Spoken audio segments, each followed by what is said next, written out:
What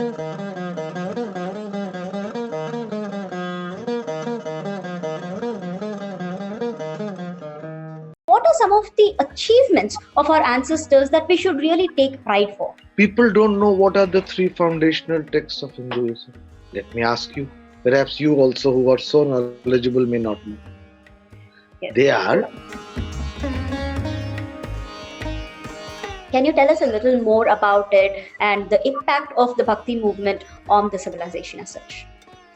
What did the Bhakti movement do? And it is true, you are absolutely right. One of the most...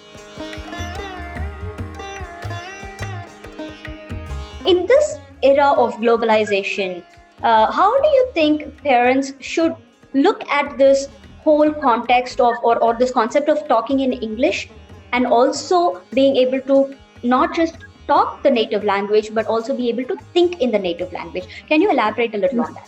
You see, there's nothing wrong with an international language like English. There is everything wrong if English... What is it that we as parents, do you think, should do to keep this civilization alive and probably even add a lot of richness to it again? When schools don't teach what needs to be taught and parents don't know what needs to be conveyed,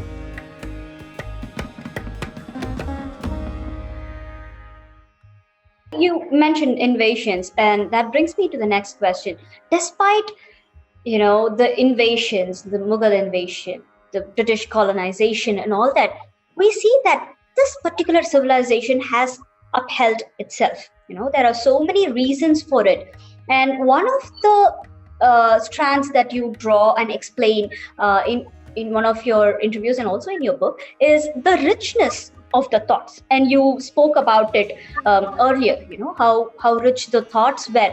Can you again draft and tell us how rich in truest sense, and what are some of the achievements of our ancestors that we should really take pride for? You see, people don't know what are the three foundational texts of Hinduism. Let me ask you. Perhaps you also, who are so knowledgeable, may not know. Yes. They are the Upanishads, the Brahma Sutras, and the Bhagavad Gita. Now, the Upanishads were the basic substratum of all intellectual thought of the Hindu worldview. The Brahma Sutras are a remarkable document. They consist of aphorisms, sutras, 550 of them. They are compressed to the minimum use of language. In fact, in one of the commentaries, they say that if you can reduce the sutra by a word or a syllable, it gives the same pleasure as to have a son born in the family. Oh, wow. So they are compressed. Now, on those sutras, tikas and tippanis are written. The commentaries go into hundreds of pages of a sutra that does not measure more than 8 words. Because it compresses meaning. We don't have one system of philosophy. There are 6 systems of Hindu philosophy. The Sankhya, the Yoga, the Nyaya, the Vaisheshik, the Purv Mimamsa, the Uttar Mimamsa. Technically, all 6 can be called atheist. Because as I said earlier, they are not talking of God. They are talking about what the ultimate truth could be. The Vedas, the 4 Vedas, are known as Samhitas, and they in turn are in 3 parts. The Brahmanas are essentially manuals of ritual. You spoke of ritual earlier, priestly ritual. The Aranyakas in the Vedas are already the beginnings of philosophical speculation. Aranya means forest. those writings relating to the forest. And finally, you have the Upanishads from the Vedas. So all of this is a remarkable legacy passed on. Great thinkers, and all of this is between 7th century BCE to 4th century BCE. Wow. All these 6 systems of philosophy. Wow. Great thought, great ideation. Ideas don't die. You can't kill an idea by a sword. Right. You can destroy a city. You can't destroy the citadel of thought. And because there was so much ideation and thought invested over time and in an inclusive way, the Charvaks, it's a materialist philosophy written by a thinker called Brihaspati, who says what you see is what is the truth. All religious speculation is lies. And they have the audacity to say the Vedas are also lies. Vedas are considered as Shrutis, revealed texts. But the Charvaks say Vedas are also lies. Look at Hinduism. Amazing. And the Charvaks are part of Hinduism. There is no blasphemy in Hinduism. No one has been burnt on the stake or killed for blasphemy. In the 8th century, Adi Shankaracharya could say, Chidananda Rupa Shivoham Shivoham. I am Shiva. He is considered one of Hinduism's greatest thinkers, the reviver of Hinduism. He is not accused of blasphemy because he says, I am Shiva. Because Shiva is in you, Shiva is in me. Right. It is this kind of thinking which is imperishable. Right.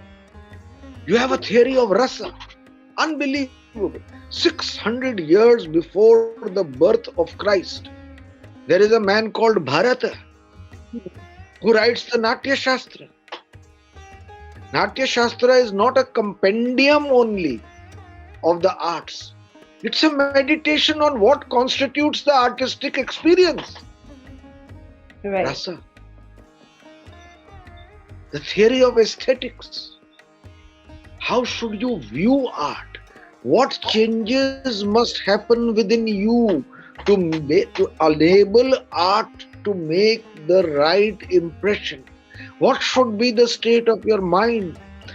What should be the state of the mind of the observer and what should be the state of the mind of the performer? It's a meditation on that. In any field, the paths to moksha. You can pursue the Jnana Marg.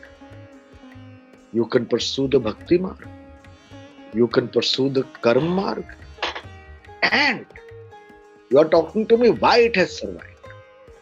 What is it? Always a dialogue. Amazing. The Upanishads are a dialogue. Right. Not a fiat. Even before the first hymn of the Rigveda, the Nasidiya Sukta, there are no fiats, no commandments. It's an invitation to think about things bigger than your personal life. Right. What could be the truth? Is there a truth? And if so, what is it? This is the nature of Hinduism. So the Nasidiya Sukta speaks of that. The Upanishads are a dialogue. In the Brahma Sutra, you'll be surprised. In the Tika Tippani, the commentary on the Sutra, they always put in the opinion of the quote-unquote opponent. So that you get the opposing point of view also in discussing the meaning of between the Vedantins' point of view, the one who is interpreting that sutra from the point of view of Upanishadic thought. There is an opponent's point. What is the Bhagavad Gita? The Bhagavad Gita is also a dialogue Right. between Arjuna and Krishna. Right. So, this being the nature of Hinduism, how Hmm. can you destroy it? Very, very beautifully said. We want to sow that seed, intrigue a child to ask more questions, and thereby he or she seeks to find the truth for himself or herself. So, And in doing so, yeah, in doing so, the child becomes truly Hindu right, in their attitude, the absolutely, search, the probe, the right. questioning, the interrogation, the pushing of horizons of knowledge, Right, the right. It's high openness of time we mind. brought that conversation and the dialogue to our living rooms and enable parents and children and even grandparents to have that conversation at a very meaningful level. So, very rightly said. Thanks for that. Motivation, because it's kind of re-emphasizing and validating what we are trying to do. So, talking about inclusivity, in your book again, you have included Buddhism and Jainism and everything as part of Hinduism as well. So, how and why did you come to that conclusion? Calling calling it all under one roof. No, I don't say Buddhism and Jainism are Hindu. Mm-hmm. What I say is that they are offshoots from Hinduism. Okay. Buddhism is a great religion in its own right. Jainism is a remarkable religion in its own right, but both of them Mhm. are offshoots or emanations of Hinduism with such a re- substantial degree of overlap with some of the tenets of Hinduism, with the worldview of Hinduism, with the conceptualizations of Hinduism. So much so that Adi Shankaracharya, the great Adi Shankaracharya in the 8th century CE, who is credited for reviving Hinduism, was accused by his critics of being a klepto-Buddhist Hmm. because the differences between Hinduism and Buddhism, although they exist, do not make them entirely different religions from the point of view of the overwhelming similarities between them. That is my limited. Very interesting. Maybe And I should Hinduism, learn by more the about way, that. Hinduism would be very happy to Hmm. assimilate both Buddhism and Jainism. I gave the example of the Charvaks, who Hmm. says the Vedas are lies. They are part of Hinduism. Look at the Tantrics.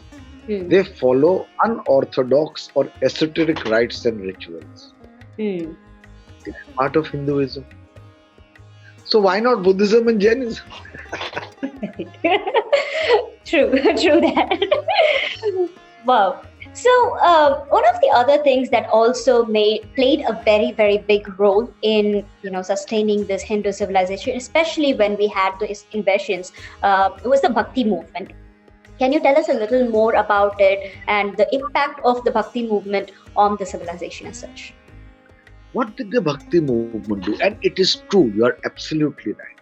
One of the most remarkable movements in any religion to ensure its outreach and democratization and its simplification for the common person.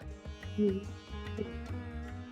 Hinduism had evolved for several millennia, and then we had the Turkic invasion. Hmm. There was considerable destruction, loot, and plunder. Some of the centers of Hindu learning were attacked. Temples, which were the fulcrum or core for the informal and formal propagation of Hinduism, were destroyed. And in a sense, Hinduism's existence itself was threatened because the invaders came as conquerors with a certain fanatical belief in the primacy of their own religion and their view that those who are of another religion need to be converted or they are hostile. Darul Harb, Darul Islam.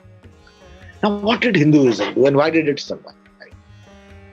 After all, remember that when Islam came to Indonesia in the medieval period, Indonesia was largely Hindu and Buddhist. And in 200 years, it became overwhelmingly Islam. Right. It didn't happen in India.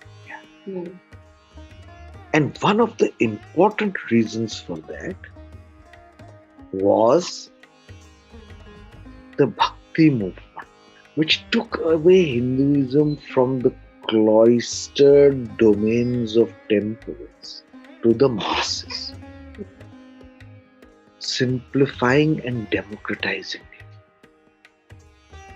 And so it became a living creed rather than a set of principles set in remote texts. And so you had a great and remarkable range of poets who wrote in their own language. Right.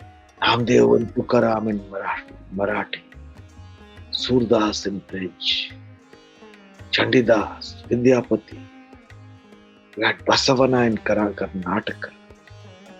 You had Alama Prabhu. You had Chaitanya in Bengali. You had Mirabai. You had Andal. You had the Nayanars and the Alvars in Tamil Nadu. These were poets who wrote beautifully, not in Sanskrit, in their own languages. Beautiful, moving, amazing poetry of bhakti, of devotion, of surrender, overarching ritual, overarching the need of the intermediary role of the priestly class, overarching the need for money, practicing religion through kirtan and devotion, pilgrimages, right, driven by faith and devotion. And that movement permeated every level of society against caste. Right. Many of the leaders are from the lower caste. Empowering women, I said Mirabai and Andal and others. And it lasted for over 600 years. And we should have that poetry in our school curriculums. Exactly. Amazing poetry. Very true. Very true. Yeah. On that note, I remember you had talked about the psychological consequences of the British colonization on children, and you even made point on how we don't teach the right history in the school history textbooks, and you made a very interesting point. We are losing our ability to think in our mother tongue. Is something that again hit hard with me. So in this era of globalization, how do you think parents should look at this whole context of or this concept of talking in English and also being able to not just talk the native language but also be able to think in the native language? Can you elaborate a little on that? You see, there's nothing wrong with an international language like English. Right. There is everything wrong if English transplants, asphyxiates, weakens, or even kills your own language. Because remember, linguistically, India is a very rich country. Over 20 languages with their own script, their own corpus of literature, their own vocabulary. Amazing. Very few countries in the world. You can have a language but not a script. You can have a script but no literature. You can have literature but no dictionary. And we had so many languages. Now, what does a colonizer do when he tries to rule? Whether it's the English, the French, the Portuguese, the Dutch, they first take away your language. Hmm. They make you think like them. Their aim is not to only physically conquer you. They want to colonize your mind. Right. Language is an instrument in doing that. So what should we do in a globalizing world? Of course, I need to know English. But let me learn in the first few years of my life in school in my mother tongue. And research shows that if you are grounded well in your own mother tongue, you pick up a foreign language even faster. Hmm. So it's not as if it's a choice between English and, but you cannot start saying Baba Black Sheep when you go to school and not know the fables, the stories, the folklore, the lullabies, the rhymes of your own language. It's very important. And remember one other thing. Language is not only a means of communication. Language is a window to your culture, to your history, to your tradition, to your folk tales, to the sap of your soil. So you can, if you lose it, you ultimately tend to become linguistic photocopies of another culture. India is too rich to indulge photocopies. Very true. Yeah, it's high time we reverse that, commonly called herd mentality, where we just want to be like another person and just do what the others are doing. So we have come to the end of the interview. I just have one last question. While talking about the future of the civilization and how we can, as parents and children, breathe life into the civilization, you have articulated many things. Can you tell us, for our audience and also for myself, because I have a toddler, what is it that we as parents, do you think, should do to keep this civilization alive and probably even add a lot of richness to it again? Knowledge. When schools don't teach what needs to be taught, and parents don't know what needs to be conveyed, you are bringing up a generation orphaned of knowledge. Not knowledge, but knowledge of your culture and civilization. Parents must make that effort. For instance, when there is violence in the name of Ram, I give you a random example. Against innocent people, or as a result of mob strength. If parents know that in Tulsidasa's Ramcharitmanas, Lakshman asks Shri Ram, what is the best dharma? And Ram says, पर हित सरस धर्म नहीं भाई, पर पीड़ा सम नहीं अथमाई. पर हित, the good of the other. There is no greater dharma than that. And there is no greater evil than injury to others. Do we know it as parents? Do we know so many of the important truths, the achievements in science? Aryabhat, Ramdan. Do we know about our philosophy of colors? What color stands for what emotion? Do we know some of the great poetry in our own languages? These are things parents should do. Then they can pass it on to their children. Encourage them to inquire into them further. And all parents should put pressure to see that educational curriculums also include that which can be included without the thought of religious exclusion. Right. Wow.